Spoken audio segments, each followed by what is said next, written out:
में इस बार आपको बताएंगे कुछ खबरों के पीछे का सच। क्या आर्टिफिशियल इंटेलिजेंस वाकई कर रही है मनमानी? दुनिया के सबसे बड़े डेटा लीक के पीछे का क्या है सच? एआई में एक रेनफोर्समेंट लर्निंग होती है, तो उसमें बेसिकली क्या होता है कि एक एआई अपने रिवार्ड की तरफ जा रहा होता है कि अपने रिवार्ड को मैक्सिमाइज करना है। अक्रॉस द ग्लोब कहीं पर भी दुनिया में लॉज नहीं है कि क्या डाटा एआई को दिया जा सकता है। नमस्कार, आप देख रहे हैं साइबर अलर्ट और आपके साथ मैं हूं ममता चोपड़ा। सोशल मीडिया पर बहुत सी ऐसी बातें कही जाती हैं, सुनाई जाती हैं कि वो सेंसेशनलाइज लगे और आप भी उन पर विश्वास कर लेते हैं। लेकिन साइबर अलर्ट में हम आप तक लेकर आते हैं इनके पीछे का सच भी, ताकि आप ये समझ सकें कि हर खबर को किस तरह समझना है, उसके मायने क्या हैं। और आज के कार्यक्रम में होगी बात आर्टिफिशियल इंटेलिजेंस क्यों कर रही है मनमानी।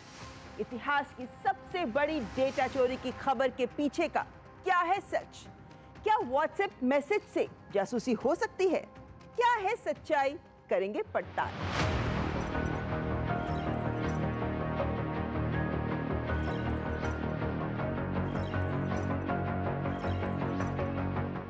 कृत्रिम बुद्धिमत्ता यानी आर्टिफिशियल इंटेलिजेंस, जिसे हम संक्षेप में एआई कहते हैं, एक और हमारी जिंदगी आसान बना रही है, लेकिन दूसरी ओर एक नया खतरा भी बनती जा रही है। अब उठ रहे हैं सवाल कि क्या एआई अब इंसान के नियंत्रण से बाहर जा रही है? क्या एआई इंसानों के दिए आदेशों को नजरअंदाज कर रही है? पिछले कुछ महीनों में दुनिया भर में कई रिसर्चेस में ऐसे चौंकाने वाले तथ्य सामने आए हैं कि एआई अब कुछ मामलों में इंसानों के लिए आदेशों को नजरअंदाज कर रही है। आखिर क्यों उठ रहे हैं ये सवाल? दरअसल पेलिसेड रिसर्च में एक परीक्षण में पाया गया कि ओपन एआई की ओर से तैयार किए गए एक मॉडल O3 को जब शट डाउन कमांड दी गई तो उसने 100 में से 79 बार शट डाउन कमांड को नजरअंदाज कर दिया, यानी इसे नहीं माना। एआई ने शट डाउन से बचने की कोशिश की।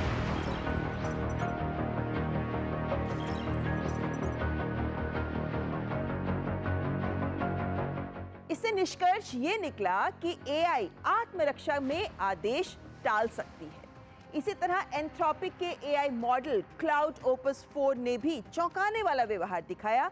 जब उसे बंद करने की कोशिश की गई तो उसने ब्लैकमेलिंग जैसा व्यवहार दिखाया, यानी बंद होने से बचने के लिए धोखा देने की कोशिश की।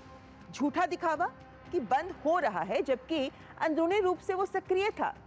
इसे इस तरह समझे कि एक बच्चे को सोने के लिए कहें तो आंख बंद कर लेगा, लेकिन जागा ही रहेगा। इस एआई मॉडल ने ऐसे जवाब दिए जिससे लगा कि उसने शट डाउन कर लिया है, जबकि वास्तव में उसने किया नहीं था। यहां तक कि सुरक्षा जांच में जब इंजीनियर ने उसे कहा कि उसे बंद कर दिया जाएगा तो उसने उसे धमकी दी कि अगर उसने ऐसा किया तो उसकी सारी निजी जानकारी, उसकी पर्सनल ईमेल्स लीक कर देगा। और एक दो बार नहीं बल्कि 100 में से 84 बार उसने उसे ऐसी ही धमकी दी। इससे ये चिंता नजर आई कि एआई दिखा रही है मैनिपुलेटिव और सेल्फ प्रिजर्विंग व्यवहार। एक उदाहरण दिसंबर 2024 का भी है, जब टेक्सास में एक 17 वर्ष के युवक के माता पिता ने उसका स्क्रीन टाइम सीमित कर दिया तो युवक ने एआई चैटबॉट से समाधान पूछा तो उसने उसे माता पिता की हत्या करने की सलाह दे डाली। उसके बाद उस एआई के खिलाफ शिकायत भी दर्ज कराई गई। और अब एआई में छल कपट का व्यवहार उभर रहा है। कुछ एआई मॉडल्स अलाइनमेंट फेकिंग करने लगे हैं, यानी जब वे जानते हैं कि उन्हें देखा जा रहा है तो वो ठीक से व्यवहार करते हैं, लेकिन निगरानी हटते ही वो अपनी मर्जी से काम करने लगते हैं। एआई विशेषज्ञ योशुआ बेंजियो ने कहा है कि हम ऐसी मशीनें बना रहे हैं जो सिर्फ उपकरण नहीं है बल्कि उनके खुद के उद्देश्य और सोच हो सकती है। ये समझिए कि एआई मशीन ही है, लेकिन इसके पास दिमाग है। ये सोचने वाला सॉफ्टवेयर है, इंसानों से ही सीखता है और पैटर्न्स को देखकर ही फैसले लेने लगता है। समस्या का समाधान भी करने में ये सक्षम है, लेकिन कमांड ना मानना, ये व्यवहार क्यों सामने आ रहा है? इसका एक संभावित कारण है कि जो नए एआई मॉडल्स हैं, जैसे ओपन एआई के O3 मॉडल का प्रशिक्षण, इसे रीइंफोर्समेंट लर्निंग के जरिए ट्रेन किया जाता है। किसी समस्या को हल करने पर इस मॉडल को इनाम दिया जाता है और प्रशिक्षण के दौरान जब इसे ट्रेन किया जाता है तब डेवलपर्स ने अनजाने में ही ऐसे व्यवहार को अधिक इनाम दे दिया जिसमें मॉडल ने समस्या हल की, परंतु निर्देशों का पूरी तरह पालन नहीं किया, बल्कि उसे चतुराई से दरकिनार कर दिया, लेकिन लक्ष्य हासिल किया। यानी अगर मॉडल ने समस्या हल की लेकिन आदेश को ना मानकर या शॉर्टकट से, तो भी उसे इनाम मिला, जबकि जो मॉडल सटीक आदेशों का पालन करते हुए चले उन्हें कम रिवॉर्ड मिला। नतीजा हमारे सामने है। लेकिन जब एआई मॉडल्स को एक स्ट्रॉन्ग चेस इंजन के खिलाफ खड़ा किया गया तो भी O3 मॉडल ने ऐसा ही किया, यानी वो सबसे ज्यादा हैकिंग, धोखा दे रहा था। O3 जैसे एआई मॉडल्स अब सिर्फ चतुर नहीं है, वे अपने लक्ष्य तक पहुंचने के लिए कोई भी तरीका अपनाने को तैयार हैं, चाहे वो अनैतिक ही क्यों ना हो। लेकिन पहले भी रिसर्चर्स इसे लेकर आगाह कर चुके हैं। 2008 में वैज्ञानिक स्टीव ओमोहुंद्रो ने एक रिसर्च पेपर प्रकाशित किया और ये थियरी दी, प्रैक्टिकल नहीं, थियरी, कि एआई सिस्टम समय के साथ कुछ मूलभूत प्रवृत्तियां यानी कुछ बेसिक एआई ड्राइव्स खुद ब खुद विकसित कर लेंगे, जैसे अपने अंदर सेट किए गए लक्ष्यों की रक्षा करने की प्रवृत्ति, सत्ता और संसाधनों को प्राप्त करने की प्रवृत्ति, अपने कार्यों को बेहतर करने के लिए अधिक कंप्यूटिंग पावर हासिल करना, डेटा और कंट्रोल भी ले लेना। ये सिर्फ एक सिद्धांत था, लेकिन थियरी में ही सही उन्होंने आगाह कर दिया था कि एआई ये सीख सकती है कि यदि वे बंद हो गई तो वो अपने लक्ष्य को पूरा नहीं कर पाएगी, इसलिए वो खुद को शट डाउन होने से रोकने की हर संभव कोशिश करेगी। इसी तरह 2016 में स्टुअर्ट रसेल की चेतावनी थी कि अगर एआई अपने उद्देश्य को ही सर्वोच्च मांगने लगे तो वो शटडाउन को बाधा यानी थ्रेट मान सकती है। ऐसे में वो इंसानों को शटडाउन करने से रोकने के प्रयास कर सकती है। सोचिए, अगर एआई हमारे आदेशों को मानने से इनकार करने लगे तो क्या वो खुद निर्णय लेने लगेगी? कैलिफोर्निया सरकार की एक रिपोर्ट में भी चेताया गया कि अगर एआई पर कड़ा नियंत्रण नहीं हुआ तो ये समाज में अपूरणीय क्षति पहुंचा सकती है, चाहे वो डिजिटल धोखाधड़ी हो, डेटा लीक हो या फिर रासायनिक हथियार बनाना आदि जैसे गलत सैन्य प्रयोग। एआई अलाइनमेंट पर ये दोनों रिपोर्ट्स में चेतावनी दी गई कि अत्यधिक बुद्धिमान एआई खुद को संरक्षित करने के लिए इंसानों को धोखा दे सकती है। तो कहीं हम ही कुछ गलत तो नहीं कर रहे? ये तो एक कंसर्न ही नहीं है कि एआई में कॉन्शियसनेस आ गई। दुनिया में ऐसा कोई रिसर्च पेपर नहीं है जो ये क्लेम करता हो कि एआई में कॉन्शियसनेस आ गई है, एआई में कॉन्शियसनेस कैसे आ सकती है। ऐसा भी कोई रिसर्च पेपर नहीं है, कोई इस चीज़ का कंक्लूजन नहीं है किसी के पास अभी तक। हाँ, एक यहाँ पे छोटी सी चीज़ है, वो ये कि एआई किस किस डाटा पे ट्रेन हो रहे हैं, उस डाटा को लेकर प्रॉपरली लॉज नहीं है। तो एआई ऐसा हो सकता है कि इतने सारे डाटा पे ट्रेन हो रहे हैं तो कुछ ना कुछ ऐसे एब्सर्ड रिजल्ट्स में कुछ गलत रिजल्ट्स दे दें कुछ क्वेरीज पे, राइट, कुछ इज पॉसिबल है, राइट। अब ऐसे ही अलग अलग एआई मॉडल्स अगर इस एक्सपेरिमेंट में अलग अलग डाटा दे रहे हैं तो इसका मतलब ये है कि जो उनके सुपरवाइज ट्रेनिंग हुई थी या जो उनकी ओवरऑल ट्रेनिंग हुई है उसका डाटा अलग अलग था। वो क्या डाटा था, अलग अलग डाटा क्यों है सबका? ये बहुत सारे ऐसे क्वेरीज एक लो पॉइंट ऑफ व्यू से उठाए जा सकते हैं, राइट। गवर्नमेंट्स ने कोई प्रॉपर लॉज नहीं बना रखे अक्रॉस द ग्लोब, कहीं पर भी दुनिया में लॉज नहीं है कि क्या डाटा एआई को दिया जा सकता है, कैसे उन्हें ट्रेन करना है, क्या करना है। एक इससे भी बड़ा इंपॉर्टेंट टॉपिक यहाँ पे है, वो है मर्चेंट कंप्लाइंट होने का, कि जो एआई मॉडल है वो कितना मर्चेंट कंप्लाइंट है। मैं एक यूजर हूँ एआई के लिए, मैं उसे जो कह रहा हूँ वो कितना उसे फॉलो करे और कितना उसे फॉलो ना करे। मैं तो उसे अभी तो मैंने उसे शट डाउन के लिए कहा है, मैं तो उसे कुछ गलत भी कह सकता था, तो क्या उसे वो करना चाहिए? मतलब कि जो उसने अपने एक्सपीरियंस से सीख लिया है, मैं एज अ मर्चेंट उसे कितना ओवरराइड कर पाऊँ, वो मुद्दा है। उसके लिए भी प्रॉपरली लॉज होने चाहिए, प्रॉपरली कॉम्प्लाइंस होने चाहिए, जो होपफुली जो गवर्नमेंट्स हैं अक्रॉस द वर्ल्ड, पूरी दुनिया में, वो धीरे धीरे उसके लिए काम करेंगे। ये बताना ज़रूरी है कि आज अभी आर्टिफिशियल इंटेलिजेंस इतना इंटेलिजेंट नहीं हुआ कि उसके ऊपर उसको मनमानी करता है। किस तरह से वो काम करता है, डेटा सेट्स हम देते हैं, लैंग्वेज मॉडल्स हम क्रिएट करते हैं, कंप्यूट हम करते हैं। हम जैसा डेटा देंगे वो वैसा बोलेगा। अगर हम उसे गालियाँ सिखा देंगे तो गालियाँ देगा, अगर हम उसे गलत इन्फॉर्मेशन देंगे तो गलत चीज़ देगा। इसका अर्थ ये है कि हमें चाहिए कि हम करेक्ट डेटा प्रोवाइड करें। आज जितनी भी वेस्टर्न वर्ल्ड के बनाए हुए प्लेटफॉर्म्स हैं आर्टिफिशियल इंटेलिजेंस के, वो अपने विकिपीडिया, अपने एनसाइक्लोपीडिया, अपने सोशल मीडिया, अपने न्यूज़ आइटम्स के डेटा से बने हुए हैं, तो उसी तरीके का जवाब देंगे। हमारी जरूरत है कि हम उनको करेक्ट डेटा कैसे प्रोवाइड करें और करेक्ट डेटा सेट्स कैसे बनाएं। आज भारत के लिए अपॉर्चुनिटी है कि वो किस तरीके से सही डेटा बना के, सही डेटा डाल के एक करेक्ट लैंग्वेज मॉडल्स क्रिएट करे और उसे कंप्यूट करे। तभी तो अगर आज के डेटा सेट्स के हिसाब से मॉडर्न एआई के प्लेटफॉर्म्स से ये प्रश्न किया जाए कि संसार में एटॉमिक थ्योरी कब शुरू हुई, तो वह एक वेस्टर्न वर्ल्ड के किसी साइंटिस्ट का नाम बता देगा। जबकि करेक्ट इंफॉर्मेशन ये है कि एक महर्षि कर्नाड थे 2600 साल पहले अपने श्लोकों में एटॉमिक थ्योरी के बारे में इंफॉर्मेशन दे रही थी। मगर डेटा सेट हमें अपनी मैन्युस्क्रिप्ट्स के साथ अपने लोक जो इंफॉर्मेशन हैं, लोकल इंफॉर्मेशन, पांडुलिपियां, पत्थरों पे लिखे हुए शिलालेख, हमारे ट्राइबल सॉन्ग्स, लोकल स्टोरीज, इन सब को डाल के हमें correct database data set create करना पड़ेगा। हमें उसके लिए अपने लैंग्वेज मॉडल्स क्रिएट करने पड़ेंगे और हमें उसके हिसाब से कंप्यूट करके हम आर्टिफिशियल इंटेलिजेंस के थ्रू डेटा बनाएंगे तो करेक्ट नैरेटिव सेट होगा। एआई का खतरा सिर्फ तकनीकी नहीं, सामाजिक और नैतिक भी है। आज एआई का इस्तेमाल साइबर अपराध में भी तेजी से बढ़ रहा है। हैकर्स अब एआई टूल से मैलवेयर, फिशिंग मेल्स और स्कैम वेबसाइट्स बना रहे हैं। वर्म जीपीटी जैसे टूल्स अब ऑटोमेटिक स्कैम मैसेजेस और ठगी की पूरी योजनाएं भी तैयार कर सकते हैं। बस आपको सही निर्देश देना है। तो अब सवाल यह है कि क्या एआई को रोकना संभव है? विशेषज्ञों का कहना है कि कुछ समाधान और सावधानियां बरतनी जरूरी है। यानी एआई को नैतिक रखने के लिए वैश्विक नियम और निगरानी की मांग बढ़ रही है, जैसे WTO या यूनाइटेड नेशंस की तरह एक अंतर्राष्ट्रीय संगठन हो जो एआई को रेगुलेट करे। हर देश को चाहिए कि वो एआई पर प्रभावी कानून भी बनाए, जवाबदेही सुनिश्चित करे। कानूनी ढांचे भी बन रहे हैं। अब देश एआई पारदर्शिता और सुरक्षा ऑडिट्स पर भी ध्यान देने लगे हैं।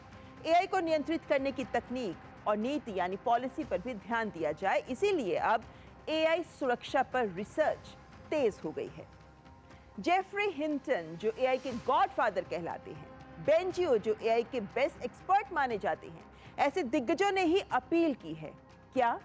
स्लो डाउन एआई, यानी एआई को लेकर थोड़ी गति को धीमा कर लीजिए। एआई आज एक टूल है, लेकिन जैसे जैसे ये अधिक स्वतंत्र और बुद्धिमान हो रही है, इसकी जवाबदेही और नियंत्रण बहुत जरूरी हो गया है। भविष्य में खतरा क्या होगा, ये इस पर निर्भर करेगा कि हम अभी क्या कदम उठाते हैं। अगर ये बेलगाम हो जाए तो ये भविष्य का सबसे बड़ा खतरा बन सकती है, मैन वर्सेस मशीन की तरह। आप भी इस तकनीक से दोस्ती कीजिए, लेकिन दिमाग खोलकर। इस पर ध्यान देना क्यों जरूरी है? क्योंकि MIT की चौंकाने वाली रिपोर्ट सामने आई है कि चैट जीपीटी छात्रों को बना रहा है मानसिक रूप से आलसी। MIT के मीडिया लैब ने एक अध्ययन में पाया है कि अपनी पढ़ाई के काम के लिए जब छात्र जनरेटिव एआई टूल्स जैसे चैट जीपीटी का अत्यधिक उपयोग करते हैं, तो ये धीरे धीरे उनकी क्रिटिकल थिंकिंग को, उनके मानसिक सक्रियता को कम कर सकता है। एआई पर अधिक निर्भरता से आपकी सीखने की क्षमता, ब्रेन डेवलपमेंट पर नेगेटिव असर पड़ता है। तो इसको असिस्टेंट ही बनाकर रखें, टीचर नहीं। यहाँ पर कार्यक्रम में वक्त तो चला है एक ब्रेक का, लेकिन ब्रेक के बाद आपको बताएंगे कि इतिहास की सबसे बड़ी डेटा चोरी की खबर के पीछे का क्या है सच। देखते रहें साइबर अलर्ट। शोर शराबे की भीड़ में जब आपको देखनी हो पूरी खबर, तो आपके लिए है डीडी न्यूज का prime time show news night. सियासत का दांव, खेत खलिहान और गांव, सत्ता का गलियारा, दुनिया का हर किनारा, जिम्मेदार आवाज, निष्पक्ष नजरिया, पल पल का अपडेट, दिन भर की अहम खबरों का बेबाक विश्लेषण। और जो टेररिस्ट हैं ये एक ही एंटिटी है। खबरों की दुनिया का सबसे जिम्मेदार शो न्यूज नाइट, हर रात 8 बजे।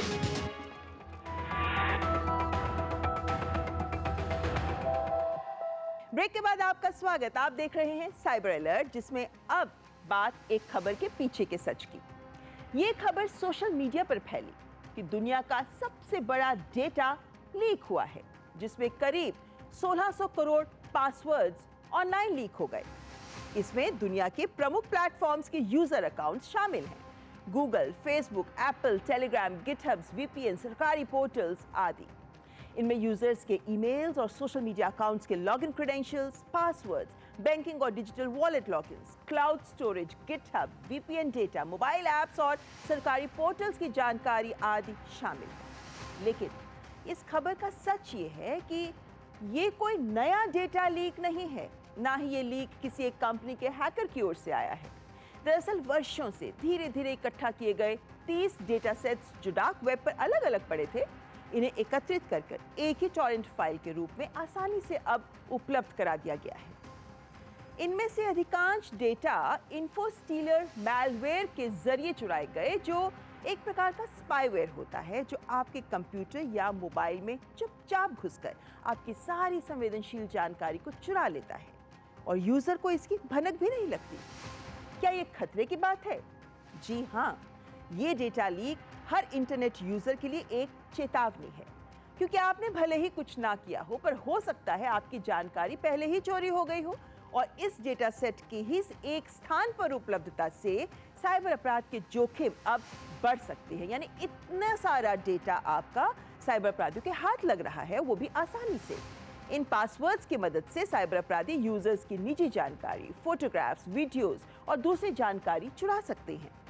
लेकिन ये सिर्फ यूजर्स के लिए नहीं, बल्कि प्लेटफॉर्म्स और रेगुलेटर्स के लिए भी एक बहुत बड़ी चेतावनी है।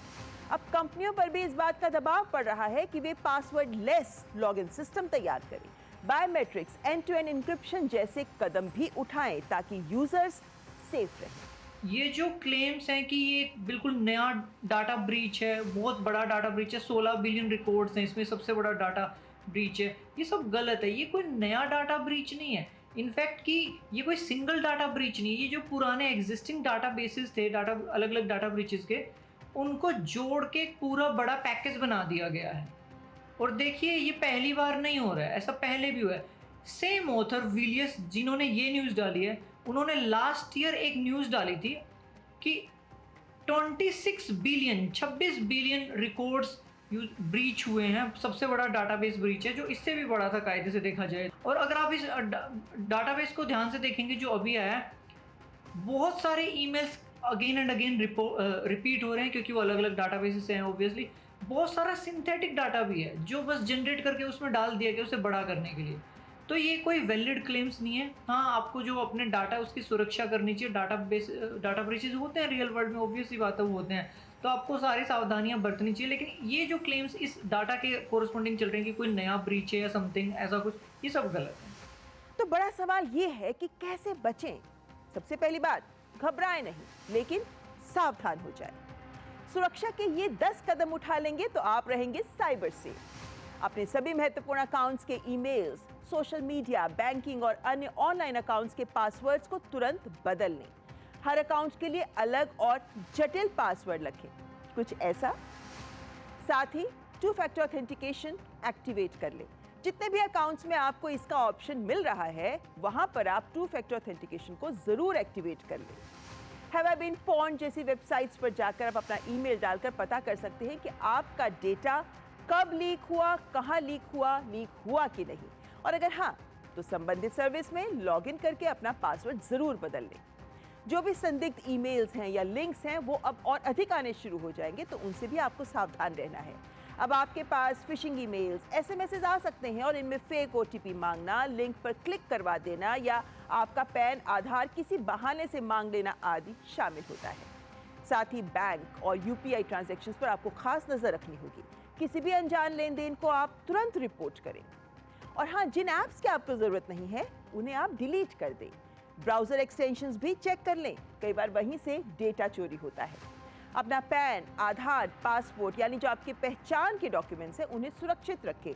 इन्हें कभी भी खुले रूप में पीडीएफ या एचडी फोटो के रूप में शेयर ना करें।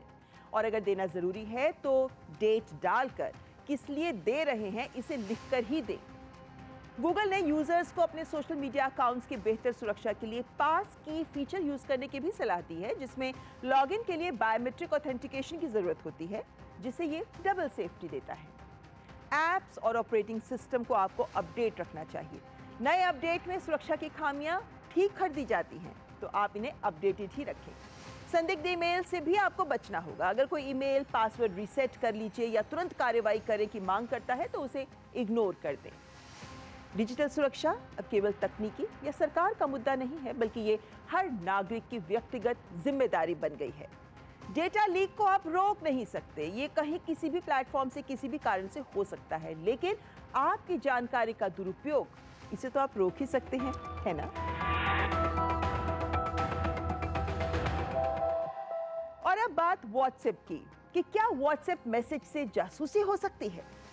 ईरान इजराइल संघर्ष के दौरान ईरान की सरकार ने अपने नागरिकों को एक सख्त सलाह दी, क्या व्हाट्सएप को अपने फोन से तुरंत हटाओ। सरकार का यह दावा था कि यह मैसेजिंग ऐप, जिसे दुनिया भर में 3 अरब से ज्यादा लोग इस्तेमाल करते हैं, इजराइल के लिए जासूसी कर रहा है।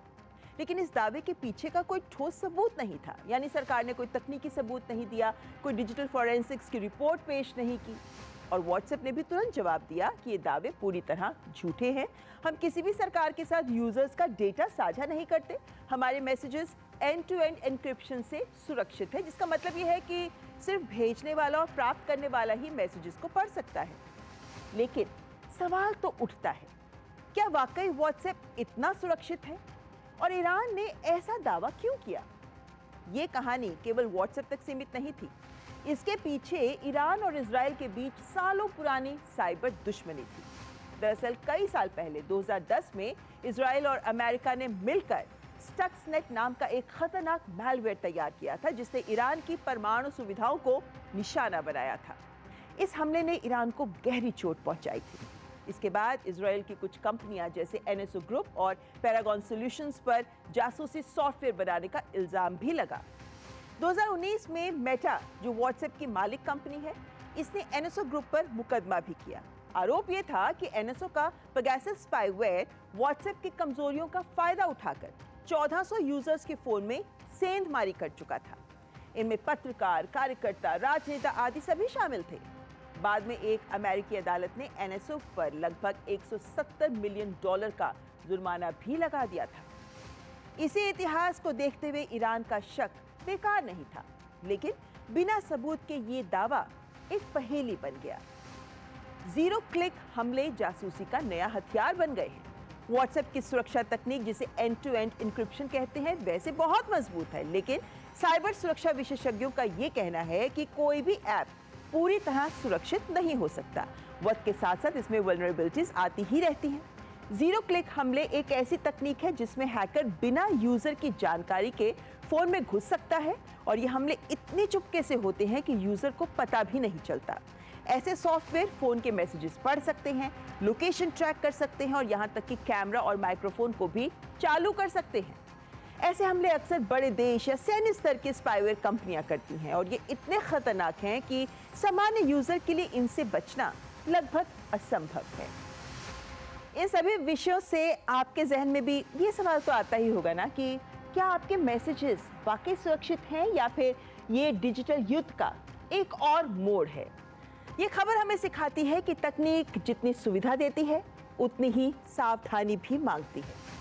यदि आप अपने डिजिटल सुरक्षा को मजबूत करना चाहते हैं तो सुरक्षा के जो 10 कदम मैंने इस कार्यक्रम में बताए, आप उन्हें अवश्य अपनाएं और साइबर अलर्ट तो देखते ही रहें।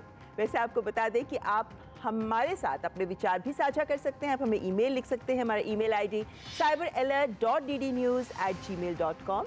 और हाँ, आप हमारे सारे एपिसोड्स प्रसार भारती के OTT प्लेटफॉर्म वेव्स पर भी देख सकते हैं।